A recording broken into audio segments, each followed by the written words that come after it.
제가 우리 전사님한테 성빈이가 왜 사회를 보냐 그랬더니 당첨됐대요.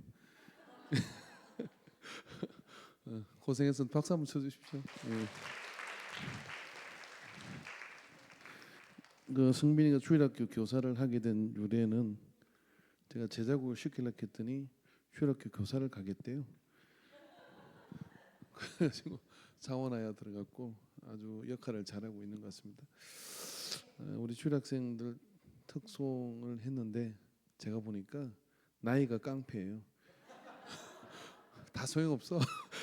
가만히 서 있어도 얘나가 모든 시선을 다 끌어모아 갔기 때문에 우리 친구들은 그냥 잘한 거예요. 어쩔 수 없어요. 그리고 또 이제 얘나가 영원하겠어요? 또 누가 태어나겠죠. 또 누가 태어나겠죠. 인생이 그런 거란다. 인생이 그런 거란다. 예, 할렐루야. 우리 집 옆 사람과 인사하겠습니다. 오예배 매번 이렇게 들읍시다. 저는 뭐 그런 감동이 오더라고요. 매주 주일학생들을 막 헌신 예배를 시켜야 되겠구나. 그래서 오예배가 대배만큼 막 이렇게 꽉 차니까 가슴 막 벅차오르면서 예. 저 오늘 그냥 흥분해서 설교를 길게 할 줄 모르는데 짧게 하도록 하겠습니다. 에, 오늘 이제 말씀을 이렇게 보면은 예수님이 모든 세리와 죄인들이 말씀을 들으러 가까이 나오니라고 말씀했습니다. 그러니까 그 당시 예수님 시대에 말씀을 전하는 사람들이 있었어요. 랍비라는 사람들도 있었고 이게 바리새인 중에서도 해당해서 그런 말씀을 가르치는 해당장도 있었고 있었는데 그 사람들이 딱 포기한 사람들이 있었죠. 세리와 죄인들. 그 사람들은 말씀을 받을 필요가 없어.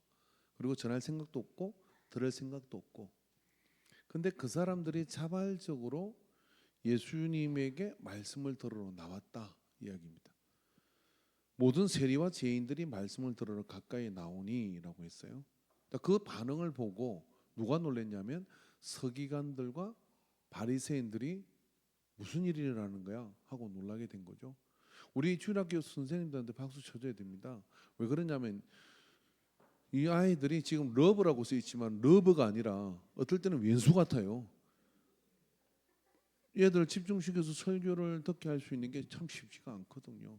근데 주일학교에서 이 아이들을 말씀을 듣도록 자발적으로 나오도록 그런 애가 임했으면 좋겠습니다. 할렐루야. 근데 예수님은 그렇게 하셨다 이런 이야기예요. 그 무슨 차이가 있을까? 이게 바리새인과 서기관들이 수근거려 이르되 사람이 예수를 영접하고 음식을 같이 먹는다 하더라. 왜 그들이 말씀을 들어 나올까 봤더니 예수님께서는 예수님이신데 선생님이고 랍비이고 하나님이신데 누구를? 죄인들을 영접했다는 거예요. 죄인들을. 오늘 우리가 주일학 건신 예배를 드리는데 우리가 더 많은 아이들이 주일학교를 지나는 동네 모두가 성령을 받았으면 좋겠어요. 말씀을 듣는 귀가 열렸으면 좋겠어요. 그리고 신앙생활을 시작하는 그 한 부분이 아니라 인생에 있어서 신앙을 가지고 믿음을 가지고 말씀을 가지고 살아간다는 건요.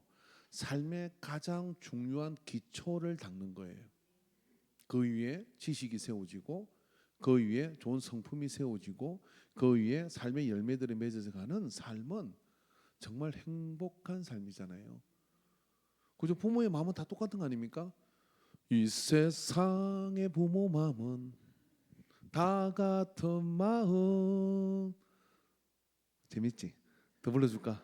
아들 딸이 잘 되라고 행복하라고 마음으로 기도하는 제 목사인데 저는 언젠가 목사님들 어디 가다가 제가 그거를 톡송을 한번 했어요. 이 세상의 목사 마음은 다 같은 마음, 그런 마음이거든요. 그 모든 부모의 마음이 그런 마음이지 않습니까? 그렇다면 여러분이 기초 공사를 잘해야 되는데 인생을 살아가며 삶을 살아가며 하나님의 말씀의 기초 위에 생각과 가치관과 습관과 삶의 방식이 세워지면 잘 안 될래 안 될 수가 없어요. 여러분 잘 되는 사람은요 잘 되는 이유가 있고요 안 되는 사람은 안 되는 이유가 있습니다. 난 탓할 것 시대 탓할 것 아무것도 없습니다. 조사를 해보면 다 나와요. 뭐가요? 기초가 굉장히 잘못되어 있으면 백약이 무효이고 굉장히 삶을 살아가면 갈수록 누수가 많이 생깁니다. 그런데요 기초가 단단한 사람이 있고 기초가 단단한 국가가 있고 기초가 단단한 민족이 있어요. 저는 그거 유대인에서 찾고 싶습니다. 넘사벽입니다. 정말 알면 알수록 짜증이 날 정도로 이 사람들은요 하나님의 믿는 그 말씀의 기초에 삶의 습관과 그리고 삶의 방식이 딱 어릴 때부터 정해져 있어요. 여러분 전 세계에서 주일학교 예배를 따로 드린다는 우리나라와 일본밖에 없습니다. 전 세계는 통합 예배를 드립니다. 그래서 주일학교는 뭐 하는 거냐면 교육을 받는 시간이에요. 그리고 예배에 어른들과 함께 똑같이 가족 단위로 앉는 거예요. 그 요만할 때부터 벌써 정장이 입고 앉아가지고요 부모 앞에 예배를 같이 드리는 겁니다. 교육이고 습관이고 경건이거든요. 그렇게 해서 예배의 그 경건성 속으로 들어가 하나님의 말씀을 받는 게 길들여 주는 거예요. 근데 교육은 어디 시키느냐? 주일학교 시키는 거도 말씀을 들을 수 있는 훈련을 시켜야 되는 거잖아요. 자 그렇게 해서 되어지는데 그렇게 되는 첫 기초가 뭐냐면 우리 교사들과 선생님들이 어떻게 해야 되느냐면 아이들을 영접을 하는 겁니다. 영접을 한다는 건 동등한 인격체로서 그 아이가 하나님 말씀을 이해 못할 거라고 생각하지 말고 어려운 말씀이지만 어렵서 이해하겠나가 아니라 그 말씀을 지고지순하게 진실하게 열정을 다하여 알아들을 때까지 설명하고 가르치고 그리고 1대1로 거기다가 말씀을 전하면 그런 역사가 나타나는데 여기에 오신 부모님들도 주일학교 선생님은 딱 1시간 주어져 있는 겁니다.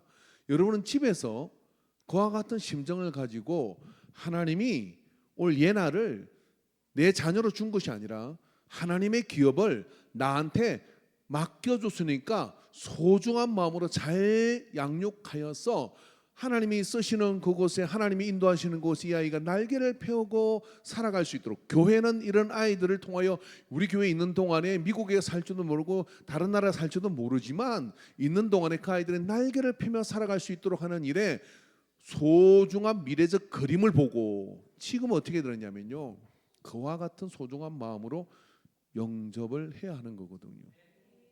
주님은 죄인들을 이렇게 영접했다는 거예요. 그러니 말씀을 듣기 시작하죠. 오늘 아침에 굉장히 기분 좋은 그런 소식을 저한테 전한 사람이 있습니다. 누구냐면 우리 주일학생 하나가요. 목사님 제 배경 화면이 목사님이에요. 딱 그랬어요. 저는요 누구한테도 그런 소리 못 들었어. 우리 집사람도 제가 배경 화면은 아니야. 우린 그런 사이가 아니야. 근데 배경 화면이 나래. 그래서 보여줘 그랬더니 다음 주에 보여주겠대. 핸드폰 안 가져왔다고. 근데 그 모습이 좀 잘생긴 모습이면 좋을 것 같아요. 또 우스꽝스러운 모습을 달아나는지 아닌지는 모르겠는데 아무튼 내가 배경 화면이요 좋은 거죠. 영접이라는 것은 관계를 형성해 가는 기초입니다. 영접이라는 것은 존중하는 마음에서부터 시작합니다. 그런 존중하는 마음을 가지고 내 자녀이지만 하나님 내게 맡기신 자니까 내 뜻대로 키우는 게 아니라 하나님의 계획하심 앞에 그 길을 열어가는 심정으로 이 아이가 하나님이 어떤 은사를 주셨고 어떤 특정을 가셨고 관찰하고 살피며 격려하며 위로하며 때로는 야단을 치어야 될 때도 있지만은 하나님이 이끄시는 그 길에 귀를 기울이고 듣고 그렇게 나갈 때 뭐가 들리느냐면 비로소 하나님의 말씀, 예수님 말씀을 들을 수 있는 곳으로 나오죠. 그리고 뭐라고 그랬습니까? 영접하고 음식을 같이 먹는다라고 말씀합니다. 음식을 같이 먹는다. 여러분 같이 먹는다는 것은 어떤 것이냐면요, 영의 양식과 육의 양식을 같이 먹는 거예요. 우리 교사 선생님들이요, 내가 예배 시간에 하나님 말씀 은혜를 받으면요, 이 안에서 이게 녹아나가지고 어떻게 되느냐면은 그 말씀을 주일학교 시간에 그 말씀을 전한다는 게 아니라 내게 은혜의 양식이 충분하면요, 그게 그 안에 성령의 교통하심과 역사하심으로 말미암아 아이들의 인격 속으로 흘러가요. 아이들의 인격 속으로 흘러가요. 근데 오늘도 저는 성령의 음성을 많이 듣는 것 같아요. 뭐라고 들었냐면요, 어떤 분이 목사님 오늘 말씀에 처음부터까지 저는 정말 눈물 없이 말씀을 못 듣고 은혜를 받았습니다라고 이야기하며 뭐라고 얘기했냐면 제가 특별한 날이 아니라 목사님이 오늘 특별한 것 같습니다라고 얘기하더라고요. 그러니까 그 얘기는 저 뒤에 이런 거예요. 목사님 기도 많이 하신 것 같은데요, 뭐 이런 이야기 같아요. 근데 그냥 자기 은혜 받았다 하면 되는 거 아닌가?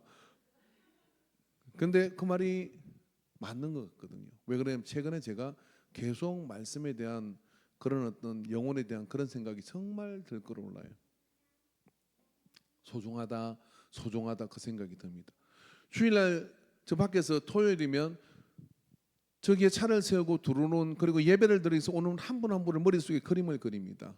그리고 그분들이 얼마나 삶의 그 척박한 현장에서 예배 시간을 내어넣어서 나오는가라는 생각을 하고 때로 가슴이 먹먹해질 때도 있습니다. 그리고 이 강단에서 정말 소중한 영의 양식을 잘 준비해서 전해서 힘어도 저 세상을 향하여 나가게 원하는 마음이 있더라고요. 이게 교사의 마음이 아니라 영적 아비와 어미의 마음인 거예요. 그게 뭐냐면 같이 먹는다는 거예요. 예수님께서 이 죄인들과 같이 먹었다는 거예요. 예수님 먹는 걸 엄청 밝히십니다.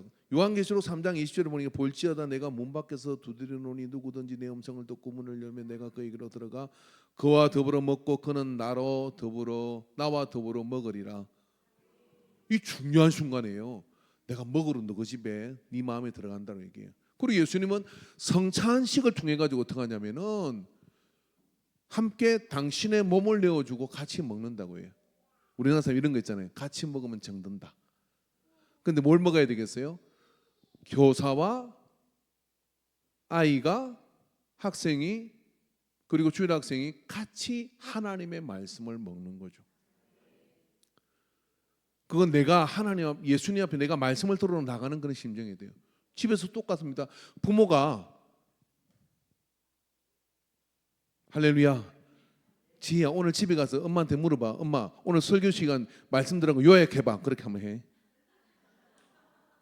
다른 애들 마찬가지고, 응? 한번 해봐, 다경아. 그 못하거들은 그래. 엄마 내가 더 기도할게. 말씀을 같이 먹는다는 게 이런 거예요.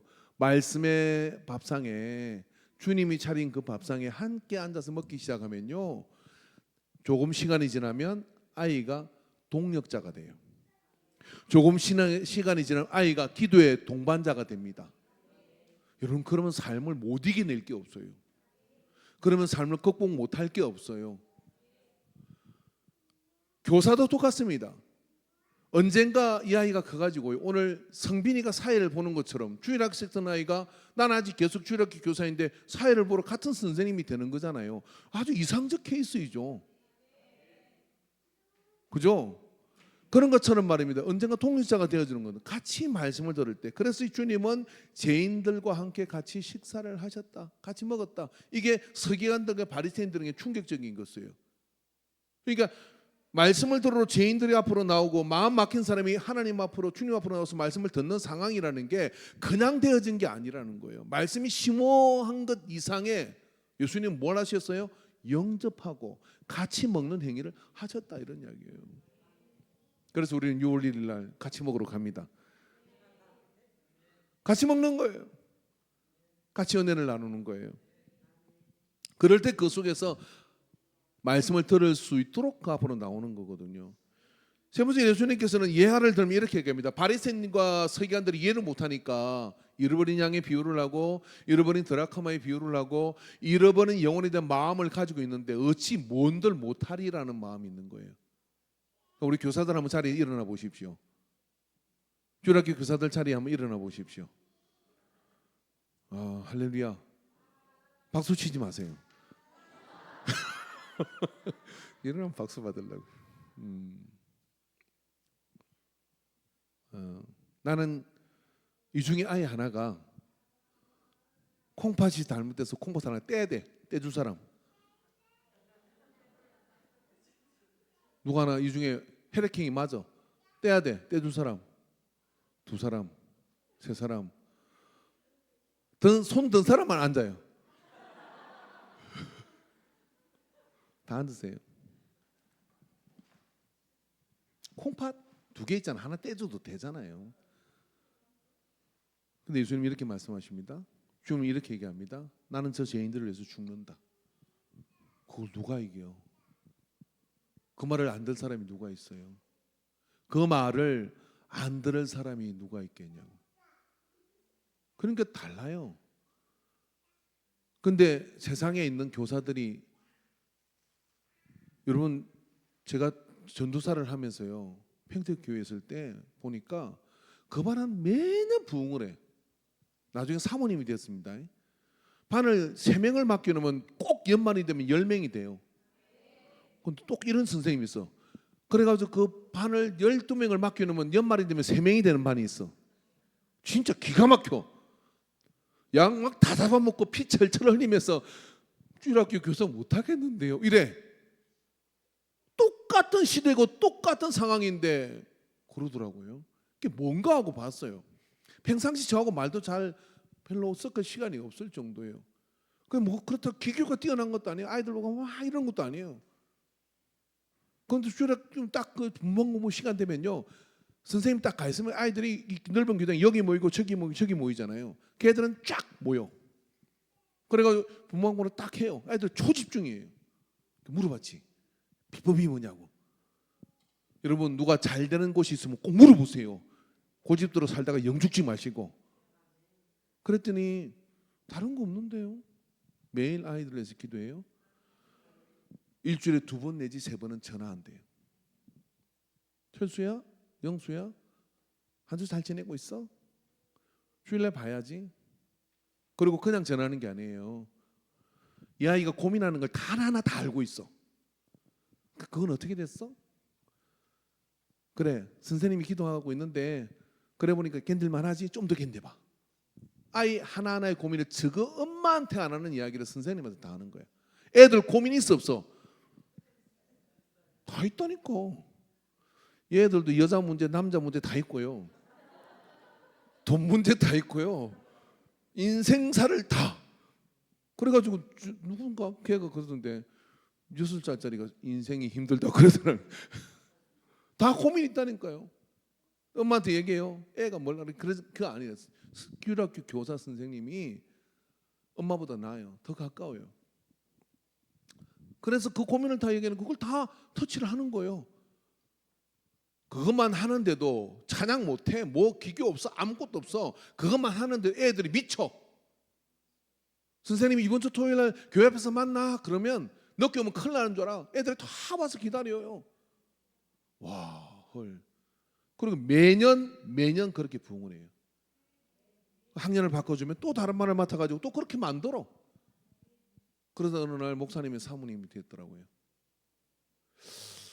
자, 여러분, 예수님은 여기 설명을 했어요. 영접을 하고 같이 먹고 같이 먹는다. 같이 지내고.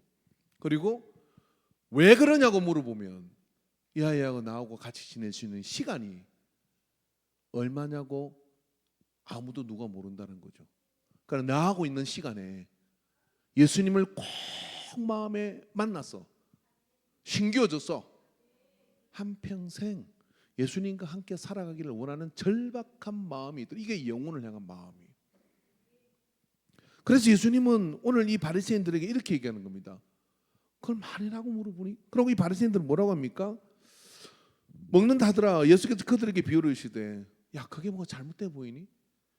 그게 원칙인데 너희들은 지금 이 상황을 보고 평가를 하려고 하는구나. 그게 아니라 잃어버린 영혼에 대한 예수님의 마음은 진심이에요. 여러분, 오늘 선생님들은요, 우리 아이들은 콩팥 뗄 일이 없어요. 여러분께 썩었지.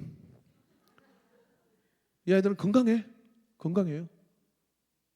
근데 어느 날 문득 정말 내가 맡은 반아이를 위해서 라고 하는 생각이 들어서 그렇게들 절박한 상황이 된다면 나는 어떻게 할 것이냐 묻기 전에 예수님이 나한테 어떻게 했나 물어보고 그걸 대답이라고 합니까? 해야 됩니다. 그게 뭐냐면 교사인 거예요. 예수님은 그러니까 어떻게 되면 이게 진심이 느껴지니까 그 속에서 무슨 일이 일어납니까? 말씀을 들으러 나오더라. 자, 여러분, 우리는 아이들은 뭘로 자라느냐면 식물이 물을 줘야 자라는 것처럼 저는 교사와 영적 아비와 어미와 부모의 눈물을 먹고 자란다고 생각합니다. 어떤 눈물이냐? 기도의 눈물, 감사의 눈물, 아픔을 공감하는 눈물. 따라해 봅시다. 기도의 눈물, 감사의 눈물, 아픔을 공감하는 눈물. 할렐루야. 아픔을 공감하는 눈물은 부모만 흘리는 게 아니라 이 소중한 아이를 내 반에 맡겨줬구나. 한평생 같이 지낼 수는 없지만 한평생 나로 인하여 예수님을 잊지 않고 살아가는 아이로 내가 눈물로 심을 것이다. 여러분, 씨앗을 심을 때요, 메마른 땅에다가 물 한 번 주고 씨앗 심고 물 한 번 주고 씨앗 심고 합니다. 물 주고 안 주고의 차이가 엄청나요. 물을 주고 심은 씨앗은요, 때로 가뭄이 오고 힘든 일이 있어도요, 그 준 물 때문에 발화를 해요. 그리고 마디게 단단하게 자랍니다. 우리 주일 학생도 똑같아요. 그죠? 여기 네가 아플 때, 네가 좋은 일 있을 때, 너에게 그런 상황이 주어졌을 때 울어줄 10명의 어미가 있다면, 요즘은 10명 어미 해도 괜찮아요. 왜 그러냐? 애들이 모자라니까. 그럼 그 아이들 어떻게 자랄까요? 위대한 인물로 성장하기 시작하는 거예요. 예수님은 그렇게 말씀을 들을 수 있도록 죄인들이랄지라도 그렇게 인도하셨다 하는 겁니다. 오늘 여러분, 아이들은 철저하게 수분으로 성장을 하는 거예요. 우리는 우리 아이들을 위해서 함께 웃고 함께 울어줄 그런 마음을 가지고, 그리고 아이 엄마가 아이를 데리고 교회 왔을 때 나 아니라도 여러 명의 부모를 만나게 되는 그런 환경의 토양의 교회가 되어질 때 주일학교는 계속해서 성장할 것이고 계속해서 하나님의 역사를 이루어가게 될 줄로 믿습니다. 그런 은혜 우리 안에 충만하기를 주의 이름으로 축원합니다. 기도하겠습니다. 한번 다 같이 손을 들어 우리 주일학생들 앞쪽에 있는데요, 지난주 우리 성찬함에 그런 축복 기도를 하고 싶었는데요, 우리 아이들은 눈을 감고 어른들이 너희들을 위해서 축복 기도를 할까요? 뭔지 몰라도 받아나면 좋은 거야. 그러니까 같이 아멘 아멘 하며 같이 받습니다. 주여 삼창하고 기도합니다. 주여 주여 주여. 하나님 아버지, 교사들에게 하나님의 능력을 부어주시옵소서. 하나님 아버지, 우리 주일 학생들이 위대한 시대를 살아갈 수 있는 어렵고 힘든 일을 만나지만 믿음으로 살아갈 수 있는 힘과 용기와 다니엘과 같은 아버지는 지혜를 허락하여 주시옵시고, 영성을 허락하여 주시옵시고, 믿음을 허락하여 주시옵시고, 말씀 생활이 기다리지게 하여 주시옵시고, 하나님의 은총 가운데 붙잡히는 그런 삶의 역사를 이루어나갈 수 있도록 주여 우리가 헌신하오니 받아 주시옵소서. 주여 주여, 네 아이 내 아이 할 것이 아니라 우리에게 주어진 생명인 것을 아버지를 감사함으로 사랑함으로 주여 이 교회의 마당에 있는 동안에 하늘의 문을 열어 주님을 만나는 은혜가 임하게 하여 주시옵소서. 주여 말씀 앞으로 나아가는 귀가 열리고 마음이 열려 말씀 생활을 할 수 있는, 주님을 인격적으로 만날 수 있는 생명길이 열리게 하여 주시옵소서. 오 주여 주여 주여, 사랑합니다. 주님이 맡긴 이 아이들을 사랑합니다. 주님이 맡기신 이 생명들을 사랑합니다. 주님이 맡기신 이 기업들을 사랑합니다. 이것 때문에 주일학교 교사로 헌신하였사오니 주여, 이것 때문에 우리는 다음 세대를 위하여 헌신하오니 주님 받아 주시옵소서. 주님 인도하여 주시옵소서. 더 많은 아이들을, 더 많은 생명들을, 더 많은 방치된 영혼들을 주님 우리에게 붙여 주시옵소서. 오 주여 주여. 하나님 아버지, 우리 안에 이 마음을 주소서. 내 안에 이 마음을 품으라. 그 그리스도 예수의 마음이니 죄인들을 영접하고 그들과 같이 먹으며 한 영혼의 소중함을 말씀하신 주님의 마음, 그것 때문에 수모를 견디시고 그것 때문에 생명도 내주신 예수님의 마음, 이 마음이 우리 안에 교사들 속에 우리 모두에게, 구역장에게, 아비와 어미에게 심어 주소서. 예수님의 이름으로 기도합니다. 아멘. 이제는 어린아이들을 내게 오는 것을 금하지 말라 하신 예수 그리스도의 구속의 은혜와 하나님 아버지의 사랑하심과 성령 하나님의 교통하시고 감화하시고 역사하심이 오늘 휴락견신 예배를 통하여 주 앞에 나와 함께 예배하며 함께 말씀을 먹으며 함께 영접하며 영혼에 대한 소중함을 가지고 똑같은 마음으로 기도한 모든 예배자들의 머리 위에, 우리 주일학교 교사들 위에, 우리 주일학생들 한 사람 한 사람의 살아갈 삶의 모든 여정 위에 이제로부터 영원토록 함께하기를 간절히 축원하옵나이다. 아멘. 아멘.